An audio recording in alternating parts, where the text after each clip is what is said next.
Sem sombra de dúvidas, um dos volumes mais importantes para que você, como leitor, compreenda essa relação que o Griffith tem com todos os demais companheiros dele do bando do Falcão, em especial o Guts. Fala pessoal, sejam todos muito bem-vindos novamente aqui ao canal Fronteiratura. No vídeo de hoje, estou trazendo a análise do volume 6 de Berserk. Porra, uma capa linda, né? Eu adoro essa capa aqui desse volume. Caramba, ele mostra muito, né? De tudo, assim, um apanhadão. É a vida mesmo do Guts como um mercenário. Esse elmo dele, esse capacete aqui é maravilhoso. Tem uma pegada ali da empunhadura da espada dele também. É sensacional. E como eu falei no início, aqui nesse volume 6, a gente vai ter não um aprofundamento, né? A gente já está tendo isso, da relação do Guts com o Griffith, com o restante do bando do Falcão, mas em especial aqui no volume 6, a gente vai testemunhar finalmente como funciona a cabeça do Griffith. Em diversas ocasiões, ele vai dar sinais de como funciona a cabeça dele com relação às amizades, como ele pensa que deve se resolver problemas ou questões que envolvam pessoas que estejam no caminho dele, frente aos objetivos dele. Então, esse aqui é um volume em que o Guts, dentre uma série de outras coisas que vão acontecer no volume, mas é nesse volume que você vai perceber o Guts tomando ciência, tendo certeza de como funciona a cabeça do líder do bando do Falcão, né, do Griffith, seu amigo Griffith, que ele já está agora ali conhecendo melhor, ele já está há algum tempo no bando do Falcão. Então o volume ele inicia justamente com esse descanso que o bando do Falcão está tendo após uma longa campanha, vitórias. Lembrando, né, que o bando do Falcão agora ele faz parte do exército do reino de Midland, onde o rei, ele pessoalmente ele ordenou o Griffith como um cavaleiro do reino e ordenou como capitães cada um ali dos comandantes de tropa, né, do bando do Falcão, que são subordinados ao Griffith. Então você tem o Judô, você tem o Pippin, você tem o Corcus, você tem a Casca, você tem o próprio Guts, enfim. Você tem esses amigos mais próximos aí do Griffith, e que de fato estão sempre próximos a ele, são amigos, e o volume já inicia numa conversa de amigos mesmo. Você percebe que é aquela resenha entre o líder do bando e um dos seus capitães, que é o Guts. Eles estão ali conversando, e vai surgir o rei num dos jardins ali do palácio de Midland, deve ser na capital, não me recordo agora o nome, mas nesse palácio real o rei vai descer e ele está acompanhado de uma figura que vai ser central aí nesse volume, o irmão do rei, que é o Duque, né? O Duque Julius. Esse camarada aí, ele tem uma relação, obviamente, muito próxima ao rei. Ele é o general principal, né, o maior entre os generais das forças armadas aí de Midland. Então, ele, além de ser um duque, né, ele é o segundo em comando aí, né, após o rei. Ele é o próximo na linha de sucessão. O rei não tem filhos e ele vai ter uma filha. Ele tem uma filha chamada Charlotte, a princesa Charlotte. E sim, você vai notar que tem esse duque, né, o Duque Julius, ele tem essa pretensão, né, de assumir o trono, mas não necessariamente ele se tornar o rei, a não ser que o rei morra, mas não fica claro que ele tem essa pretensão de assassinar o irmão, nada disso não. Ele tem uma outra pretensão para que a linhagem dele chegue ao trono, mas aí a gente vai adiante aí no volume. E nesse primeiro momento que o Duque Julius ele é apresentado ao Griffith, ele se mostra extremamente soberbo, sabe? Porque eu sou um nobre, esses caras aí vieram da ralé, são plebeus que foram elevados a condição aí, um de capitão e principalmente o Griffith. Ele tem muito problema com o Griffith. Ele foi ordenado cavaleiro, ele era um plebeu, porra, líder de uma companhia mercenária, né? Então não tem cabimento. E o rei gosta do Griffith, ele mostra ali, ele começa a conversar, e o próprio Griffith ele demonstra muito respeito, ele já percebe que o Duque ele é um cara, né, que está tentando testar o Griffith, mas ele mesmo se coloca numa posição de subordinação, principalmente com relação ao rei, majestade, ele se curva e faz mesuras a todo mundo. E ele vai descobrir a figura da Charlotte, que o próprio rei fala, aquela é minha filha, mas ela é muito tímida, ela não gosta muito de aparecer e tal. E o Griffith, ele é incrível, você não nota num primeiro momento. Mas lembra que no volume passado ele fala, né, do grande objetivo dele, que é ser rei do seu próprio reino. E ele já vai pensando adiante, né? Então vocês já estão percebendo, a cabeça dele já está ali. E ele, de uma certa forma até, não de maneira proposital, ele tem um contato físico com a princesa Charlotte quando o rei vai se dirigindo, vai embora, o duque também vai, a escolta deles, e a princesa vai passar, ela tropeça, o Griffith de maneira até muito cavalheiresca, ele segura a princesa para a princesa não cair. E vem o Duque Julius, ele, que absurdo, pegou na princesa, tocou na princesa e dá um tapa nele. E o Guts, que tá junto do Griffith, já quer partir pra porrada, já quer pegar o Duque de soco. E o Griffith, não, desculpa, pela minha ignorância em que eu não poderia tocar na princesa, minha grosseria de encostar nela. E o Guts, ele percebe que o Griffith está sendo extremamente diplomático, e, né, com a cara ardendo ali que ele tomou um tapa do Duque. E vai passar batido essa situação. E a gente vai conhecer, né, você vai começar a perceber dentro do reino essa questão. Lembra que eu falei que o volume seguinte, que é esse volume 6, já vai começar você a entender as intrigas palacianas, que existe todo um jogo ali por trás, né, das cortinas, dos panos, e você vai conhecer um conselheiro, né, ele é um membro da corte, um nobre também. Eu acho que o nome dele é Foch ou Flot, e é incrível como eu vou colocar, tá aqui a figurinha aqui.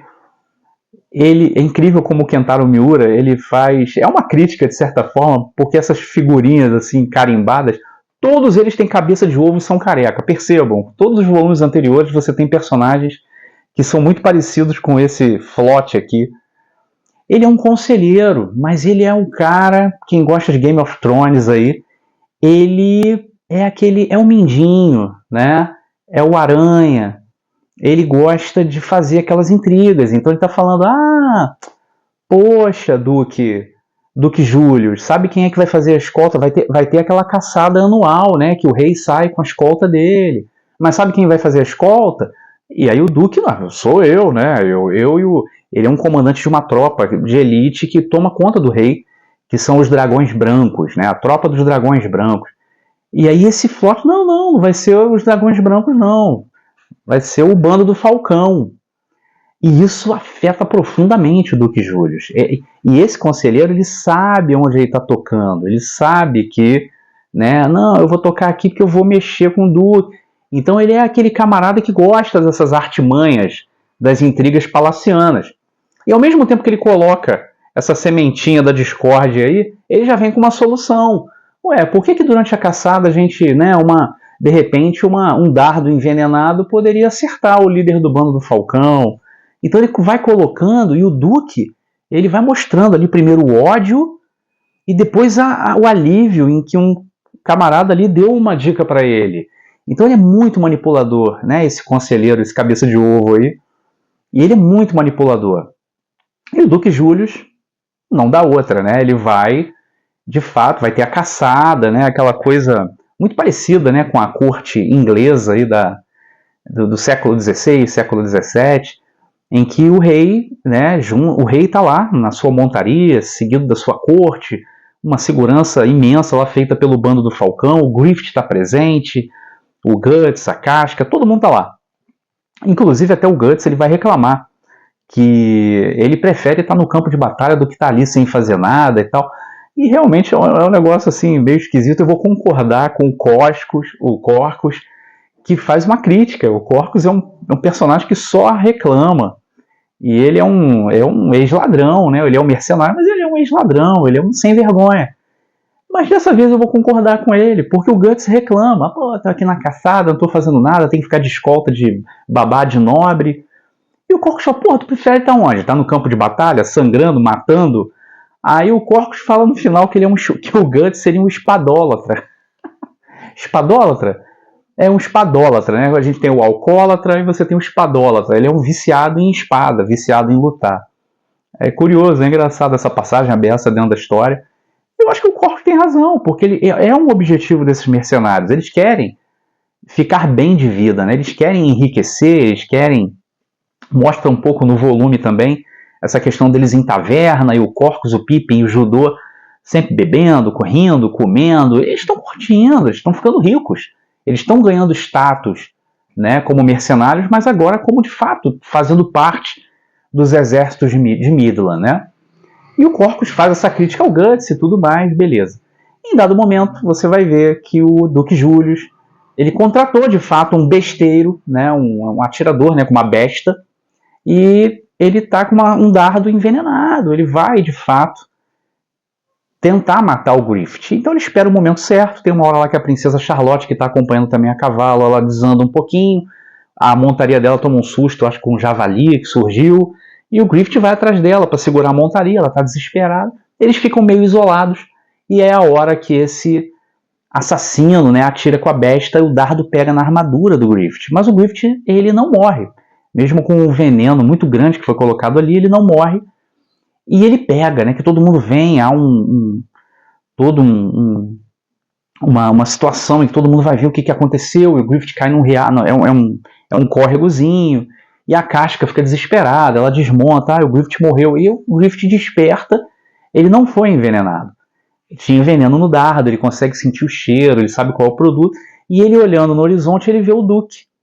E o Duque tá meio que encarando ele pega. O Griffith é muito esperto. E ele pega que, pô, aquele cara tentou me matar, né? Então ele percebe, até pelas atitudes que já teve anteriormente com o Griffith, o tempo vai passar ali e durante uma noite o Griffith vai chamar o Guts. É uma biblioteca, o Griffith está estudando, é muito interessante isso, o Griffith está estudando, ele está lendo lá.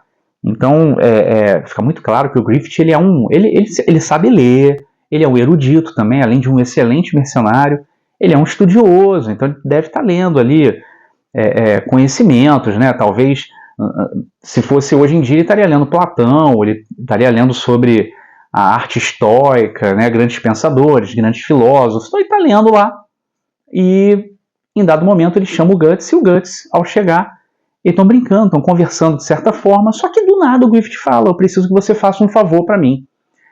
E o Guts pergunta, qual o favor que você precisa? Ele fala, eu quero que você mate um homem para mim. E aí você vai ter o Guts cumprindo, né, indo executar essa missão, que é a primeira vez que ele executa uma missão assim. É curioso que ele leva a espada dele gigantesca para uma missão de subterfúgio. Ele é um assassino, ele vai precisar invadir o castelo do Duque Julius, que é o alvo que o Griffith pede para que ele vá eliminar, e o Guts vai invadir o castelo, né, a propriedade lá do Duque Julius. Ele consegue subir, escalar, então além de muito forte, ele é muito ágil também, mesmo com aquela espada imensa, o tamanho dele nas costas. Então ele está com um manto, com capuz e tudo, mas está com aquela espada passando aqui nas costas, e ele invade a propriedade do Duque Julius. Ele consegue pelo telhado lá, ele testemunha o Duque com o próprio filho, à noite já, mas ele está treinando, estão esgrimando lá, estão num duelo de treinamento, com o Duque muito duro com o filho, violento, batendo, e chega ao ponto, inclusive, porque as armas são reais, dele cortar o braço do filho, que se chama Adonis. O pequeno Adonis deve ter no máximo aí uns 12, 13 anos, é um jovem adolescente, um adolescente aí no início, né, da sua adolescência, e ele é ferido pelo próprio pai. E nisso o Guts é interessante, curioso, o Guts está no telhado e ele está lembrando, né, da infância dele, treinando com Gambino, E ele fica, não, agora não, porra, não quero essas lembranças agora, porque ele está ouvindo o Duque Julius treinar com o próprio filho, o Adonis. E você percebe que vai ser o Adonis, o Duque Julius é muito duro com o filho, porque ele está tentando treinar o filho, preparar o filho para quê? Para casar com a princesa Charlotte. Ele quer que o filho, que é bem mais novo que a Charlotte já deve ser uma adolescente nos seus 16 anos, 15, 16 anos, e o menino é um pouquinho mais novo, mas ele está tentando, obviamente, não teria problema nenhum nessa época, essa diferença de idade, mas ele está treinando o filho para justamente poder, né, desposar a princesa, estar junto da princesa e aí sim assumir o trono de Midland. Esse é o plano do Duque Julius. Então ele quer que o filho dele seja um bom guerreiro, um bom estadista, enfim, o melhor dentro de todas as áreas que ele puder. E há um conselheiro, acho que é Hassan o nome dele, é um velhinho, é aquele castelão, né? Aquele cara que é o mordomo do castelo. Né? Então você tem esse senhorzinho que tá ali, ele gosta muito do filho do Duque, e ele vai falar pro pô, você tá sendo muito duro, milord, você tá sendo muito duro com seu filho, não seja assim. E o próprio Duque fala, eu tô tendo uns dias horríveis por causa do Griffith, e é interessante. E nisso o Guts, ele consegue entrar nesse aposento onde o Duque, né, ele tá numa lareira, ele tá bebendo um vinho, e ele entra. Quando ele entra, ele já entra para matar, e o Duque, você é um dos homens do Griffith. A única coisa que ele fala é isso, e o Guts vem e já vem rasgando com a espada, quase que divide o corpo do Duque em dois, corta transversalmente aqui, já sangue para tudo quanto é lado. O Duque já cai morto, agarra nele, já tá caindo. Não sei se pelo barulho, ou talvez por uma coincidência, a porta do aposento do pai, do pai, né? Já dei spoiler. Do Duque Julius abre e entra um vulto, né? Quem tá aí e tal? Ele vai começar a falar intruso, porque ele vê o pai caído, sangrando, e vê um cara com a espada na mão. Ele vai gritar intruso. O Guts, ao ver aquilo ali, instintivamente, ele nem nota quem é. Vocês já sabem, né? E ele vai com a espada, com tudo, e ele rasga aquela silhueta, aquela figura ali, crava com um espetinho.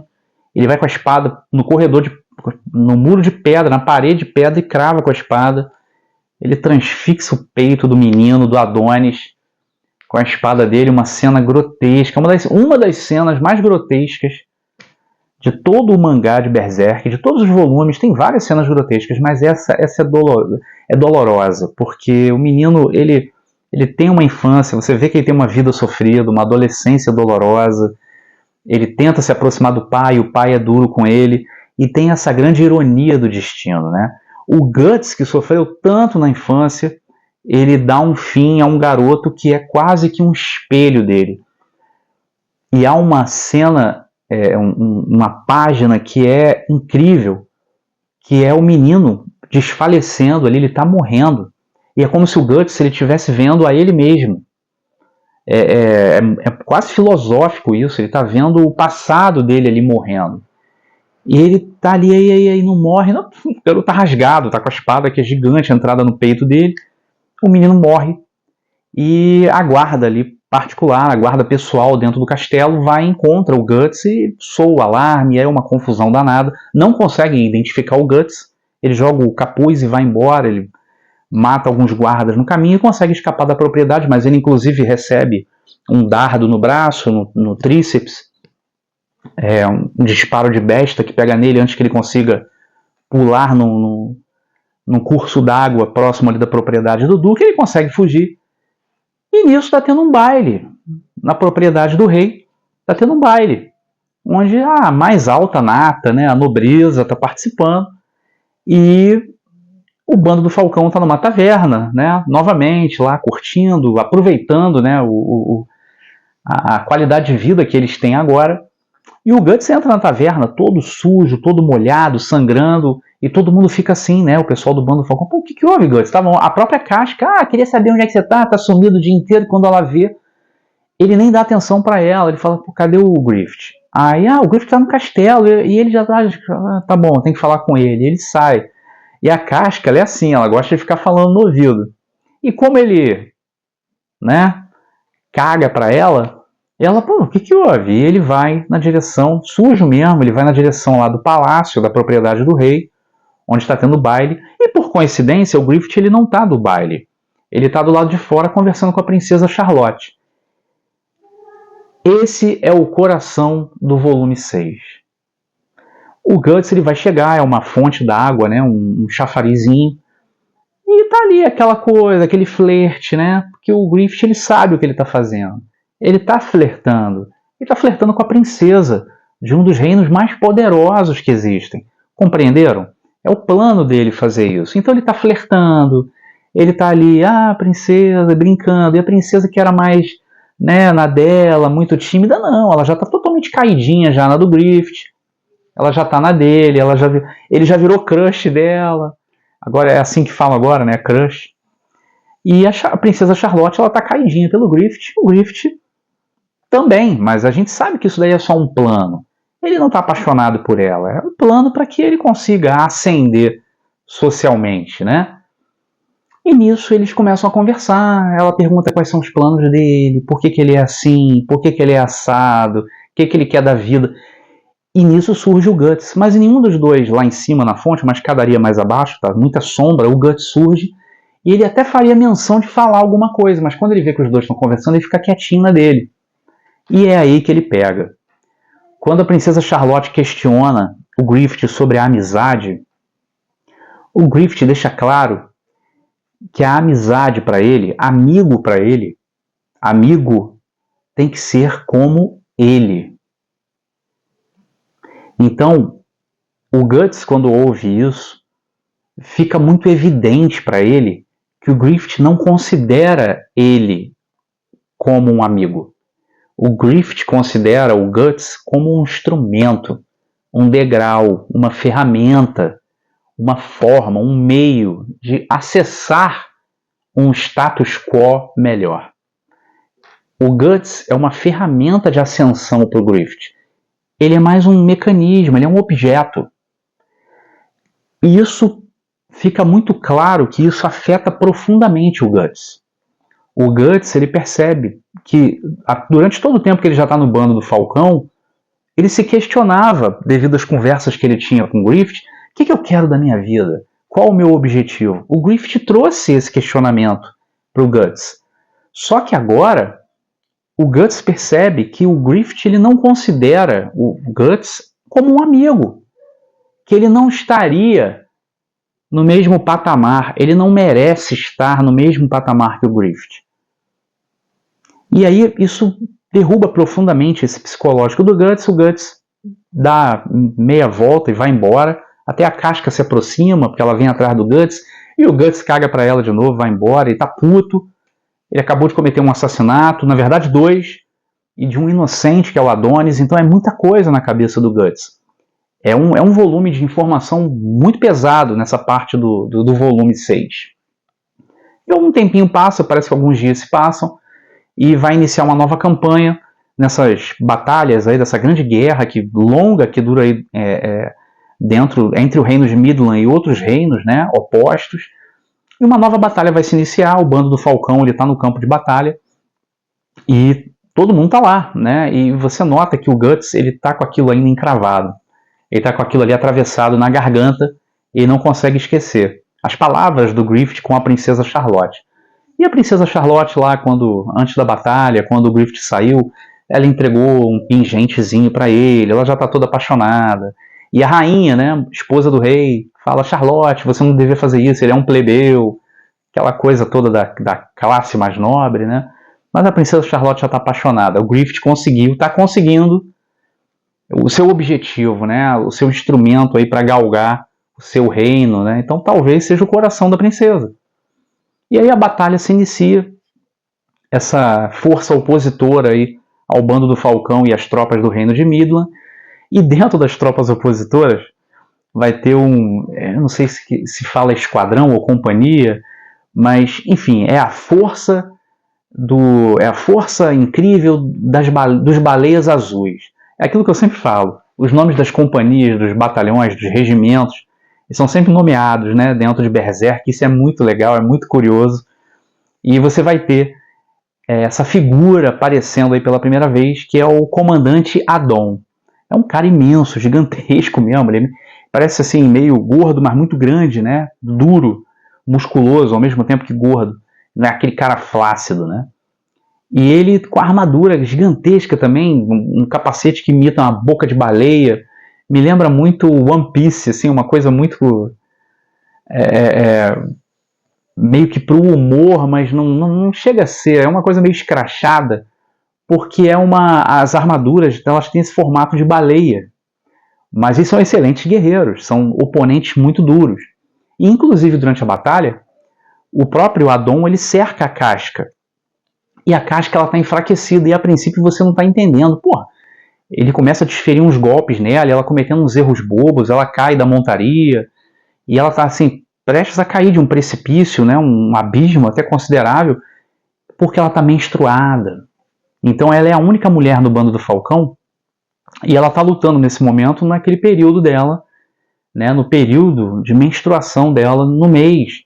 Então a batalha não escolheu o momento que ia ocorrer, não respeitou o período aí, as regras, né, dessa guerreira, e ela tá fraca, ela tá com cólica, ela tá com febre, e ela é golpeada. O Guts surge para protegê-la, ele percebe que o Adon, esse guerreiro opositor, tá lá tentando golpeá-la, e ele vai lá para defender, e os dois caem nesse precipício.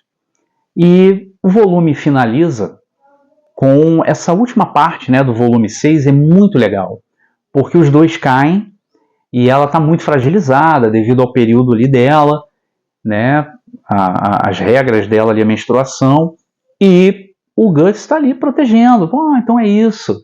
Ele vê o sangue, ela está com febre, ele tira a roupa dela, ela está meio que inconsciente, depois a queda num riozinho que tem ali embaixo, ele tira a roupa dela, porque ela está molhada, ela está febril, mas ele não abusa dela, não faz nada não, até porque ele nem pensa muito nisso, mas ele vê que ela está sangrando, né, ali na parte da virilha dela, aí ele mata. Entendi, por isso que ela estava fraca e tudo. Ele coloca o camisão dele nela, ele protege ela, ele tem esse senso de proteção, usando uma parte oca de uma árvore, assim, as raízes, muito bem desenhado, muito bonita a cena, inclusive, ele está lá protegendo ela, e ela quando acorda, ela percebe que ela está ali, né, seminua, ela estava nua, ela teve a sua roupa tirada e ela parte para cima do Guts, porque ela considera que o Guts deve ter abusado dela. E ela começa a chorar copiosamente, uma coisa que ela nunca fez, ela nunca se mostrou frágil para o Guts, talvez para ninguém. Então ela se abre ali, talvez até pelo momento fragilizado dela, né, devido às regras. Ela está ali num momento hormonal meio alterado também, e ela abre a vida dela. Ela fala que ela foi abusada quando pequena e que quem salvou a vida dela e deu uma escolha de destino melhor foi o próprio Griffith.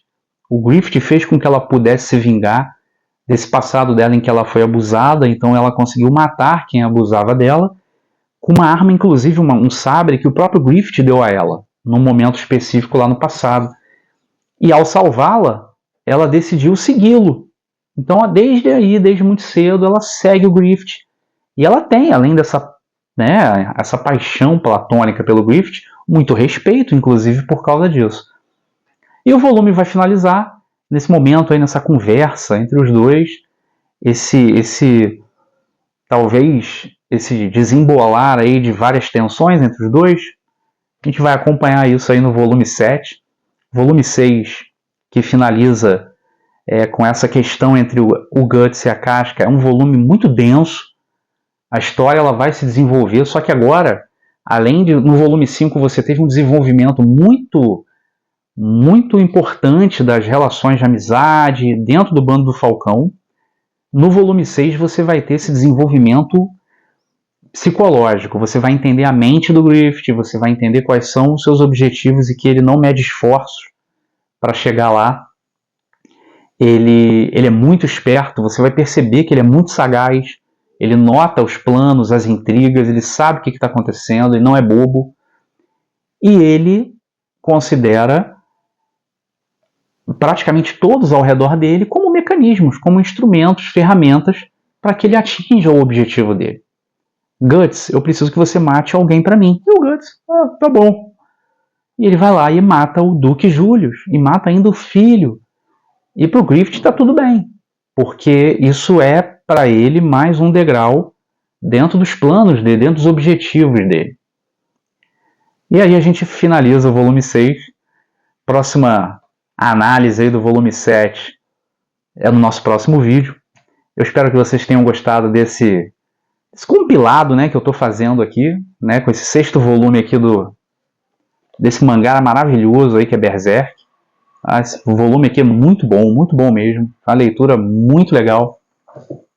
Espero que vocês tenham gostado. Se vocês gostaram, se vocês curtiram, dá um joinha aí, é muito importante pra gente, para que a gente aumente a relevância do canal, como eu sempre digo. Se vocês quiserem, poxa, eu indico, coloca aí nos comentários o que vocês acharam do vídeo, o que vocês estão achando de Berserk, se vocês já leram tudo, que nem eu, e está relendo pela 10ª vez. Não gostou do vídeo, quer dar uma sugestão de pauta também, fiquem à vontade. Comentário é livre aqui e eu respondo a todos. Lembre-se sempre disso, né? A nossa marca registrada aqui no Fronteira Atura é sempre responder, sempre estar em contato com vocês aí conforme vocês comentam nos vídeos. E por fim, se você não é inscrito, custa nada, é de graça. Se inscreve aí, estamos quase chegando a 700 inscritos, isso é muito importante também para aumentar a nossa relevância dentro da plataforma, tá joia? Então até o próximo vídeo com a análise do volume 7. Fiquem todos com Deus. Até lá.